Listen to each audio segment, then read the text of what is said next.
ఇండియాలోనే #1 varicose veins hospital Avis vascular centre. నమస్తే రమగారు. నమస్తే జయ. రమగారు, దసరా నవరాత్రులు మొదలైపోతున్నాయి. 2-3 రోజుల్లో నవరాత్రుల్లోకి వెళ్ళిపోతున్నాం. ఈ 9 రోజులు మనం చేయాల్సిన విధి విధానాలు, అలానే ఆలయాలన్నీ కూడా భక్తులతో కోలాహలంగా ఉంటాయి. ఇంకా మన విజయవాడ దుర్గమ్మ తల్లి గురించి అయితే ప్రత్యేకంగా చెప్పక్కర్లేదు. ప్రతిరోజు ఒక అలంకరణతో అమ్మవారు చాలా కన్నుల పండుగగా కనిపిస్తూ ఉంటారు కదా. అసలు ఏం చేయాలి, ఎలాంటి విధి విధానాలు పాటించాలి? దసరా 10 రోజుల పండుగ అయితే మన మహాలయ అమావాస్య వెళ్ళిన మరుసటి రోజు నుంచి ఆశ్వేజ శుద్ధ పాడ్యమితో పండుగ ప్రారంభం అవుతుంది. 10 రోజులు అమ్మవారిని నిత్యము అర్చించుకునే విధానాలు కొన్ని. ఇవి పండుగ రోజులు కదా, చివరి 3 రోజులు చేసుకుందాం అనుకునే వాళ్ళు కొంతమంది, అదొక పద్ధతి. త్రిరాత్ర వ్రతం అంటారు, 3 రాత్రుల వ్రతం, నవరాత్రి వ్రతము లేదా త్రిరాత్ర వ్రతం. 3 రాత్రులు అంటే సప్తమి, అష్టమి, నవమి 3 రోజులు అమ్మవారిని కలశాన్ని పెట్టుకుని పూజించడం. లేదా మొదటి రోజున మొదలుపెట్టి ఇక్కడి నుంచి మొదలుపెట్టి 9 రోజులు అర్చించి 9వ నాటి రాత్రి అమ్మవారిని సాగనంపి 10వ నాడు విజయదశమి నాడు ఇంకా ఈ దీక్ష ఉండదు. దీక్ష అయిపోతుంది. 9 రోజుల దీక్ష అయిపోయాక అపరాజిత పూజతోటి దసరా పండగ పూర్తవుతుంది. ఎవరి విధానాన్ని బట్టి వాళ్ళు ఆ రకంగా చేసుకుంటారు. దేవాలయాల్లో కూడా కొన్ని చోట్లేమో ఇలా 10 రోజులు రోజుకొక అవతారంతో అమ్మవారిని వెలయించుకోవటం. దశమహావిద్యల్ని పూజించే విధానం కొన్ని ప్రాంతాల్లో, నవదుర్గల్ని పూజించే విధానం కొన్ని ప్రాంతాల్లో, దేవాలయాన్ని బట్టి దేవాలయ ఆగమాన్ని బట్టి పూజా విధానాలు చిన్న చిన్న విధానం ఒకటే. అవతారాలు అలంకరణలు మారుతాయి. అవతారాన్ని బట్టి ఆ రోజున నైవేద్యము, ఆ రోజున అమ్మవారికి కట్టబడేటువంటి వస్త్రాలంకరణ, ఆమెకు సమర్పించే పువ్వులు పుష్ప విధానము, ఏ పూజ విధానము అని పాటిస్తున్నారో ఇక ఆ లైన్లో వెళ్తారు. సాధారణంగా మనలాగా ఇళ్లలో పూజ చేసుకునే వాళ్ళు ఏం చేస్తాము, కలశం పెట్టుకోవటం పెద్ద పని. ఈ కలశం పెట్టడం అంటే ప్రాణప్రతిష్ఠ చేసుకోవటము, కలశారాధన చేయటం. తర్వాత ఏమో ఒక మన 10 రోజులు అఖండ దీపారాధన ఉంచుకోవటం. అంటే దీపం ఇంకా మలగదు. మొదటి రోజున వెలిగిస్తే చివరి రోజు దాకా అది అట్లా కంటిన్యూ చేయాలి. దానికోసమని కొన్ని రకాల నియమాలు పెట్టుకోవటము, 10 రోజులు నియమం పెట్టుకోవటం. అయితే ఇవి సాధారణంగా ఏంటంటే ఇళ్లల్లో లేనప్పుడు, మనకి ఇంట్లో అలవాటు లేదు, ఏదో విని ఒక ఎక్సైటెడ్గా దీనివల్ల అత్యద్భుతమైన మంచి ఏదో జరుగుతుందని మొదలు పెట్టుకుంటే భయంగా ఉంటుంది. అవును, భయం వేస్తుంది. ఇళ్లలో ఉండి పెద్దవాళ్ళు ఉండి పద్ధతులు అలవాటు అయ్యి ఉన్న వాళ్ళు చేసేసుకుంటారు. వాళ్ళకి మనం చెప్పేది ఏం లేదు. కొత్తగా ఇది ఏదైనా దసరా 10 రోజులు చేసుకోవాలంటే సులువైన పూజా విధానాన్ని అనుసరించండి. స్ట్రెస్ తీసుకోవద్దు. ఎప్పుడు దేవతార్చన దేవతారాధన స్ట్రెస్ఫుల్గా ఉండకూడదు, బ్లిస్ఫుల్గా ఉండాలి, సంతోషంగా ఉండాలి. చక్కగా సరదాగా రోజు కాసిన కొత్త పువ్వులు, ఫ్రెష్ పువ్వులు అమ్మవారికి అలంకారం చేసుకోవటం, చక్కగా పసుపు రాసి బొట్టు పెట్టుకోవటం, మనం కూడా కాళ్ళకి పసుపు రాసుకోవటం, సూత్రాలకు పసుపు రాసుకోవటం. ప్రతిరోజు తలంటి పోసుకోవాలా, ఇదొక ప్రోగ్రామ్ ఉంటుంది. 2 పూట్ల తలస్నానం చేయాలా అని. అసలు దీక్షలో అయితే తలంట్లే పోసుకోరు. మొదటి రోజున పోస్తే మళ్ళీ 9వ రోజునే. తలస్నాన నియమం లేదు. మొదటి రోజునే తలకు నూనె రాసుకుని స్నానం చేయండి. తర్వాత మీ అలవాటుని బట్టి, అవకాశాన్ని బట్టి గురువారం కానీ శనివారం కానీ తలస్నానం చేయొచ్చు. తలస్నానం చేసే దీపారాధన చేయాలన్న నియమం లేదు. తొలి రోజున చేయాలి. పుణ్యస్త్రీలు, భార్య భర్తలు ఉన్నవాళ్ళు పొద్దున స్నానం చేసేటప్పుడు పసుపు రాసుకుని ఒంటికి, లేదా నీళ్లలో ఒక చిటికెడు పసుపు వేసి సూత్రాలకు పసుపు రాసుకుని స్నానం చేయాలి. అది నియమం. మనకు పండగ నియమం అవుతాయి. ప్రతి వాళ్ళకి ఇదే సమాధానం, తలస్నానం చేయక్కర్లేదు. ఈ నియమంతో మనం 9 రోజులు ఏం చేయొచ్చు, రోజు 10 రోజుల పాటు అంటే చివరి అపరాజిత పూజ వరకు ప్రతిరోజు లలితా శాస్త్రమే చేసుకుని, మన ఇంట్లో ఉన్న లలితమ్మకే దీపారాధన చేసుకుని పువ్వులు పెట్టుకుని పూజ చేసుకోవచ్చు పద్ధతి ఇది. రోజు లక్ష్మీ అష్టోత్తరం మనకు అదే వచ్చు, ప్రతిరోజు లక్ష్మీ అష్టోత్తరమే కూడా చదువుకుని పూజ చేసుకోవచ్చు. అలాగే కాకుండా ఏ రోజు అవతారం అది. మొదటి రోజు బాలాదేవికి సంబంధించినటువంటి స్తోత్రం బాలాస్తుతి, అది చదువుకోవటం. బాలకి మనకి ఇది దొరికితే అష్టోత్తరం దొరికితే బాలా అష్టోత్తరం, బాలా త్రిపుర సుందరికి. 2వ రోజున అమ్మవారు మారుతుంది, అన్నపూర్ణ, మహాకాళి, మహాలక్ష్మి, మహాసరస్వతి రూపాలు మారుతాయి. ఆ రోజును బట్టి ఈ రోజున ఫలానా అలంకారము, ఫలానా పూజ, ఫలానాది అని దేవాలయంలో ఏం చేస్తారో మనం కూడా ఆ స్తోత్రాలు చదువుకోవటం, ఆయా నివేదనలు పెట్టుకోవటం. అలాగూ ఇలాగూ కూడా చేయొచ్చు. ఏదైనా కరెక్టేనమ్మా, చెయ్యటమే ఇంపార్టెంట్. అంతే. మీరు 10 రోజుల పాటు ఒక నియమాన్ని పెట్టుకుని ఆ నియమ పాలన చేయండి. 2 పూట్ల దీపం పెట్టుకోవటం ఒక నియమం, 2 పూట్ల పూజ చేసుకోవటం ఒక నియమం, 2 పూటల స్తోత్రమో శ్లోకమో చదువుకోవటం. ఇది ఇప్పుడు ఇవన్నీ పాటించలేం. దండం పెట్టుకోండి ప్రతిరోజు. ఇవి మంచి రోజులు. ఇవి ఏంటంటే మనకి ఎట్లా చెప్తారు, మనకి నిన్నటి నుంచి అంటే ఇప్పటిదాకా వర్ష ఋతువు వెళ్ళిపోతుంది. శ్రావణ భాద్రపదాలు వర్ష ఋతువు కదా, ఆశ్వేజ కార్తీకాలు శరద్ ఋతువు, శరత్కాలం వస్తుంది. ఈ శరత్కాలంలో ఏంటంటే మనకి ప్రతి ఋతువులోనూ ఒక్కొక్క పంధ ఉంటుంది. శరత్కాలంలో దేవి సాన్నిధ్యం ఎక్కువగా ఉంటుంది. అమ్మవారు తనంటే ప్రకృతి మనకి ఎట్లా ఉంటుంది, వర్షాలు ఉన్నంతసేపు బురద బురదగా చీదరగా ఉంటాయి వాతావరణం, మొక్కలన్నీ చక్కగా చెట్లు గిట్లు పచ్చగా అయిపోతాయి. అవును, ఫుల్ గ్రీనరీ ఉన్నా కూడా ఒక చిత్తడి ఒక చికాకు ఖచ్చితంగా ఉంటుంది వర్షాకాలం. వానలు తగ్గి శరత్కాలం వచ్చేసరికల్లా చిత్తడి తగ్గిపోతుంది, శోభాయమానంగా ఉంటుంది, ప్రకృతి ఇవ్వడానికి సిద్ధంగా ఉంటుంది. మహామాయ ప్రపంచమంతా ఆవరించి ఉంటుంది. ఇప్పుడు ఈమెని సరిగ్గా నువ్వు ప్రార్థిస్తే సరి అయిన సమాధానం వస్తుంది. ఓకే, అందుకని ఇప్పుడు శరత్కాలపు వెన్నెల కూడా అత్యద్భుతమైన వెన్నెల శరత్కాలపు వెన్నెలే. అవును, ఈ సీజన్లో చంద్రుడు కూడా అతి ప్రసన్నంగా ఉంటాడు. మానసిక సమస్యలు దూరం అయ్యే కాలం ఇది. భార్యాభర్తలు కొట్లాడుకున్నా, వర్షాకాలం కొట్టుకున్న వాళ్ళు శరత్కాలం వచ్చేసరికి తగ్గిపోతారు. శరత్కాలం మేఘాలు కూడా మహాద్భుతంగా ఉంటాయి. అన్ని గొప్పవే ఇక్కడ. ఇలాంటి గొప్ప కాలంలో మనం దేవి సాన్నిధ్యం ఉన్న సమయంలో నమస్కారం, పూజ, స్తోత్రం, పాఠం ఏదో ఒకటి చేయటం. దీంతోపాటు మనం ఈ 10 రోజులు అమ్మవారికి ప్రత్యేకంగా చెప్పబడే రాత్రులు కాబట్టి కుమారి పూజ చేసుకోవచ్చు. కుమారి పూజ కూడా 2 ఏళ్ల వయసు నుంచి 9 ఏళ్ల వరకు. ఓకే, 2, 3, 4, 5, 6, 7, 8 సంవత్సరాలు నిండితే 9వ ఏడు వచ్చిన పాప ఇంకా పనికిరాదు. మనకి అష్టవర్షాత్ భవేత్ కన్య అని చెప్తారు. 8 ఏళ్ళు నిండితే కన్య, అక్కడి నుంచి పనికిరాదు. ఏ వయసు పాపాయి కానీ మనకి అందుబాటులో ఉన్నా కూడా పాపాయికి పాదాలకు పసుపు రాయటం, పారాయణ పెట్టడం, చక్కగా బొట్టు కాటుక పెట్టడం, పువ్వులు అలంకారం చేయటం, ఏదైనా వస్త్రం సమర్పించటం, చక్కగా తినడానికి కూర్చోబెట్టి ఆమెకు నచ్చింది చేత్తో ముద్ద తీసుకుని తినగలిగే పిల్ల చాలు మనకి. ఏ వయసు పాపకైనా కుమారి పూజ అని చేసుకోవచ్చు. ఇది మొదటి రోజే చేయక్కర్లా, 1వ రోజు నుంచి 9వ రోజు వరకు ఏ అవకాశం ఉంటే ఆ అవకాశం చేసుకోండి. ఓకే, దీనికి ఏంటంటే నియమం మన ఇంట్లో పిల్లలు కూడా చేస్తారు.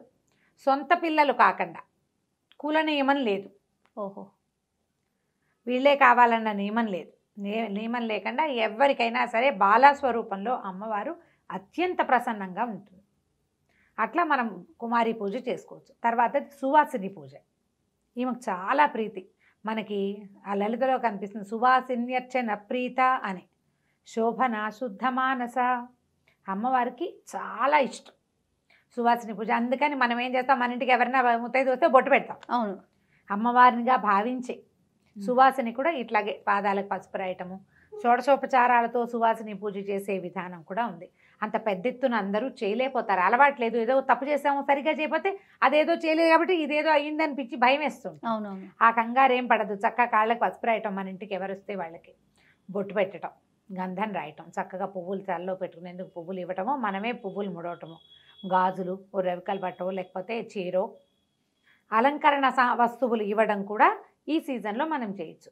సుమంగళి పూజ లేదా సువాసిని పూజ, రోజుకొకళ్ళకి చొప్పున ముత్తైదుకి మనం తాంబూలం ఇచ్చుకోవటం కూడా ఒక నియమంగా పెట్టుకుని చేసుకోవచ్చు. మీరు ఏది పెట్టుకున్నా ఓకేనే.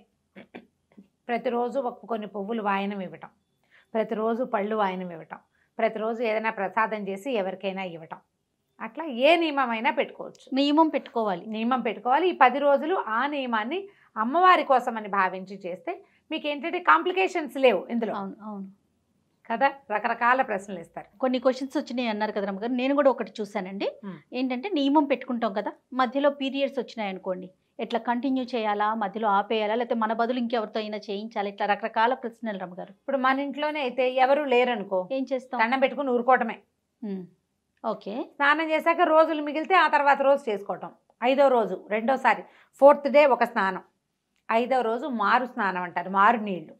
5వ రోజున పసుపు రాసుకుని తల స్నానం చేయండి, షాంపూ చేసేసేయండి, తల శుభ్రంగా వదిలించేసుకోండి, ఆ విప్పిన బట్టలు అవి ఇంకా ముట్టుకోబోకండి, అప్పుడు మీరు చేసుకోవచ్చు. ఈ నియమం పెట్టుకోదలిస్తే. మళ్ళీ అంటే పూర్వశివాసినులు భర్త లేని వాళ్ళు చేసుకోవచ్చు, లక్షణంగా పూజ చేసుకోవచ్చమ్మా. ప్రతిసారి అసలు ఈ ప్రశ్న అడగద్దు, హాయిగా చేసుకోవచ్చు. మీరు అమ్మవారికి చదువుకోవడానికి ఎవరు అడ్డం వస్తారు, ఎవరు కాదంటారు, ఏ శాస్త్రం చెప్పింది చేయకూడదని?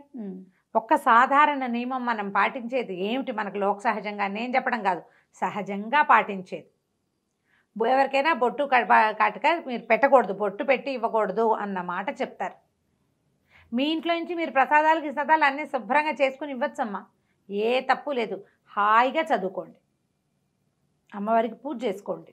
పువ్వులు పెట్టి పూజించడానికి అభ్యంతరం ఏముంటుంది? ఏమీ అభ్యంతరం లేదు. దాని మీద ఇంకా ఆలోచించకండి, ప్రశ్నించకండి. ఒకళ్ళు చేస్తే రెండో వాళ్ళు మీరు ఇలా చేయకూడదు కదా అలాంటి పిచ్చి మాటలు మాట్లాడిపోకండి. పరిస్థితులు ఎవరికి ఎప్పుడు ఎలా తిరుగుతాయో మనకు తెలియదు. దాని మీద అసలు ఆలోచనే లేదు. ఓకే. అఖండం పెట్టాలా, అది కూడా ఒక ప్రశ్న. అఖండం పెట్టడం నియమం కాదు, మన ఇష్టమా, మన ఓపిక, మన అలవాటు. అఖండం పెడితే అది మలక్కండా ఉండాలి, మీరు ఎప్పుడు ఇంటి పట్టున ఉండాలి. అది వెనక్కి జారిపోతుంది ఒక్కొక్కసారి, లేదా కొడి కడుతుంది. అలాంటప్పుడు కొడి తీసి కొంచెం సవరించాలి, ఆ శ్రద్ధ ఉండాలి కదా. తర్వాత నాన్ వెజ్ తినచ్చా, ఇది ఒక్కోల, ఇదే చాయిస్. మీరు నియమం పెట్టుకుని నేను తిన్ను నేను చెయ్యను అని పెట్టుకుంటే మీ ఇంట్లో వాళ్ళు ఒప్పుకోవాలి. సాధారణంగా పూజా విధానాలకి ఏం చెప్తారంటే అన్నిటికీ ఉపవాసాలకి భర్తలు ఒప్పుకోవాలి. మీరు ఇంట్లో ఒక పూజ చేసి ఒక నియమం పెట్టుకుంటే మీ భర్తలతో కొట్లాడి నియమాలు పెట్టుకోవద్దు, ఒప్పించుకుని పెట్టుకోండి.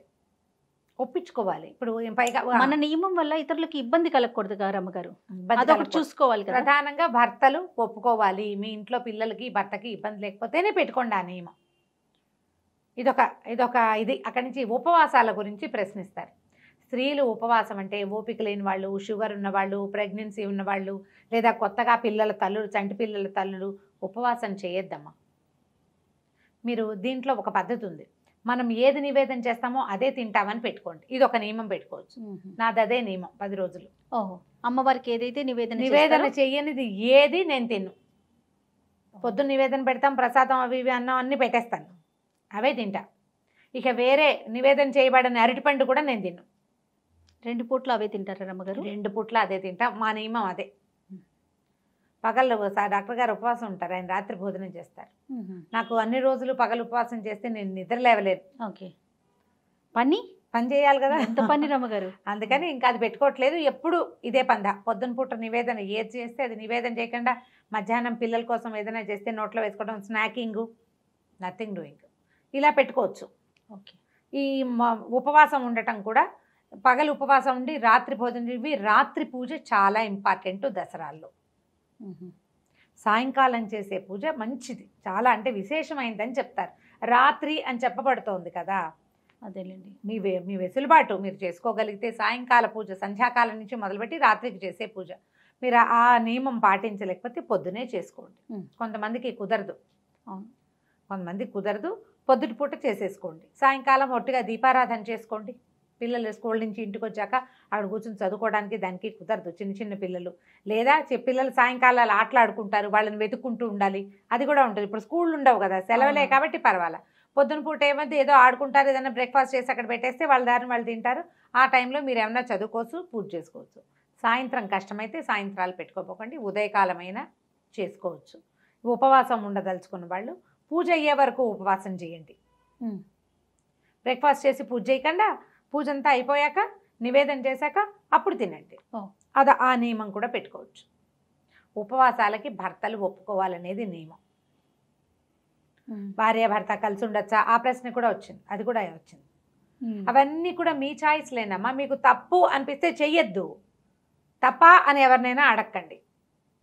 అది మీ ఇంట్లో పరిస్థితిని బట్టి కదా, మీ పరిస్థితిని బట్టి, మీ అండర్స్టాండింగ్ని బట్టి, మీ వెసులుబాటును బట్టి. మర్నాడు పొద్దున పసుపు రాసుకుని స్నానం చేయండి అని చెప్పాను కదా క్లియర్గా. కాబట్టి ఇక దాని మీద ప్రశ్నలు వేయకండి, ఎవరిని అడగద్దు. నన్ను కాదమ్మా, ఎవరిని అడగద్దు. మీకు అదేదో బ్లెండర్ మిస్టేక్ అని అనిపించింది అనుకో, చేయకండి, చేయొద్దు. చేయాల్సి వచ్చింది, దండం పెట్టుకోండి దేవుడికి. ఏం చేయను, నా పరిస్థితి ఇది, నా పరిస్థితి కూడా నువ్వే కల్పించావు. అయినా అన్ని బాగానే ఉన్నా మీ ఇష్టారాజ్యంగా చేయమని చెప్పటం లేదు. తప్పనిసరి అయితే చేయండి, ఏం పర్వాలేదు. పొద్దున్న స్నానం చేస్తే సరిపోతుంది. పసుపు రాసుకుని స్నానం చేయండి. సువాసనకి పసుపు రాసుకుని స్నానం చేయటమే చెప్తారు పెద్దవాళ్ళు. యథావిధిగా పూజ చేసుకోండి. నేను పూజ చేస్తాను, మా ఆయన దండం కూడా పెట్టాడండి, ఏం చేయాలి? మానేమనండి. ఇన్ని ప్రశ్నలు పంపించారు నాకు అసలు నాకే ఓ 50 ప్రశ్నలు వచ్చినాయి. అదే ఇదా దాని ఇంకా నేను అన్ని చెప్పలా, ఇంకేవో మిస్కొట్టి ఇచ్చేసి ఉంటా కొన్ని, ఇంకా వస్తాయి క్వశ్చన్స్. దీపం ఎటుపోయి ఎలా పెట్టాలి, 2 పూట పొద్దున పెట్టిన దీపం సాయంత్రం దాకా ఉండాలా అని. అలా ఏం లేదమ్మా, మీరు అఖండం పెడితే ఓ విధానం. కలశం పెట్టడం గురించి మీ ఇంట్లో ఆచారం ఉంటే, పెద్దవాళ్ళు ఉంటే వాళ్ళ పర్మిషన్ తోటి పెట్టుకోండి. లేని ఆచారాలని చెయ్యబోకండి. ఎందుకంటే స్వధర్మ నిధనం ఎప్పుడూ మంచిది. మీ ఇంట్లో ఏం చేస్తారో అది చేసుకోండి.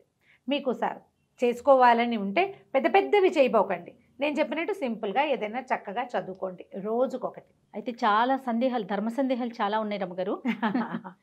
ఈ నవరాత్రులకు సంబంధించి మనం ప్రతిరోజు కూడా అమ్మవారికి సంబంధించి ఆ రోజు అలంకరణ, ఆ రోజు పూజా విధానం, మనం పాటించాల్సిన విధి విధానాలు ఇవన్నీ కూడా మనం ప్రేక్షకులకి అందిద్దాం రమ్మగారు. ప్రతిరోజు 10 days.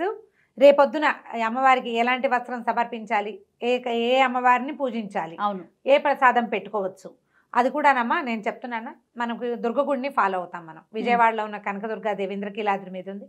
అమ్మవారి దేవాలయంలో ఏం చేస్తారో అది చెప్తాం. అట్లనే అయితే దాంతోపాటుగా అక్కడ ఏం చేశారో అది చేయకపోతే కొంప మునిగిపోతుందని మాత్రం అనుకోవద్దు. అవకాశం ఉన్నంత వరకు చేయండి. లేకపోతే రోజు ఒకటే చదువుకోవచ్చు, అంతే. రోజు ఒక నైవేద్యమే పెట్టచ్చు. అవన్నీ విశేషాలు చేయలేరు.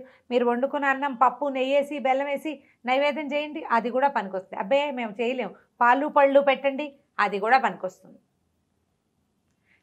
ఇది విధానం. కుదిరితే చేసుకోండి, ఎంత కుదిరితే అంత చేయండి, అసలు చెయ్యండి చాలు. అంతే. నమస్తే రమ్మగారు. నమస్తే.